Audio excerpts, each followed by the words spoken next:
The sun and the wind. The north wind was showing off. He blew over the sea, whipping it up into a frenzy of spitting spray and rollicking waves. He tossed his ships in the air as if it were child's play. "Look at me," he cried, "so wild and free. I am the strongest of them all." From high in the sky, the sun watched him and laughed to herself.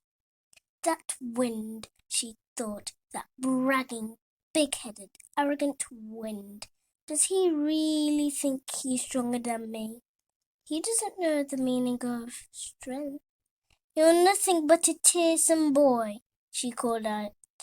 "I am the sun, and I'm stronger by far." "Oh, really?" taunted the wind. "Watch this!" And he tore over the land, snapping off branches and pinging back trees like elastic bands. He plucked roofs from their houses, blasted down walls, then just for fun, flooded an entire town hall. The sun sneered. "Is that the best you can do?" she asked. "Ha!" said the wind. "I haven't even started. In fact, I think we should have a contest. You'll see how much stronger I am. After all, you do nothing but sit in the sky all day." "A contest?" said the sun. "What a good idea! Let me see." And she gazed down on the world below until her eye was caught by a man walking along with a bag on his back on the path near the sea. "The first to strip that man of his clothes is the winner," declared the sun. "Do you think you can do it?" "Easily," retorted the wind. "Watch and learn, lazy sun. I'll show you just how it's done." The wind wafted down to the man and pulled off his scarf. At first he tugged it, a gentle tease. Then with a whoosh he sent it sailing away in the breeze. "Come back!" shouted the man.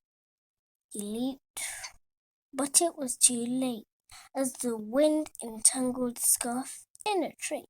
The wind chuckled, and for my next trick, he whipped the hat from the man's head and blew it effortlessly out to sea. "I told you it would be easy," jeered the wind. The sun looked unconcerned. "You're not done yet," she said. Next, the wind bore down on the man with a blast of his freezing breath. The man was buffeted this way and that, his coat flapping wildly as if it had grown great blue wings. It was nearly ripping right from him, but with failing hands, the man grappled it and hung on tight. The wind puffed out his cheeks and blew harder still, but the harder he blew, the more the man clung on. The wind paused, forcing to catch his breath. The man sized his chance and opened his bag, pulling on yet more clothes, a pair of gloves and another coat, which he buttoned up to his neck. The sun smiled.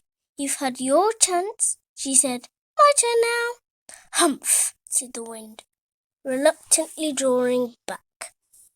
The sun shone down, radiating gentle warmth. The man quickly took off his gloves and extra coat. The sun smirked, and she darted burning rays down to the ground until the air sizzled with heat. The man grew red.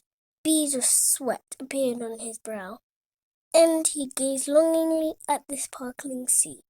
In a moment, he threw off his clothes and ran naked into the welcoming waves. "You see," said the sun gluttantly, "I won easily. For all your huffing and puffing, you were powerless. All you needed was some gentle persuasion." The wind snorted with rage. "You may have won, but I can still have fun." And while the man swam in the sea, the wind flew off with his. Persuasion is better than force.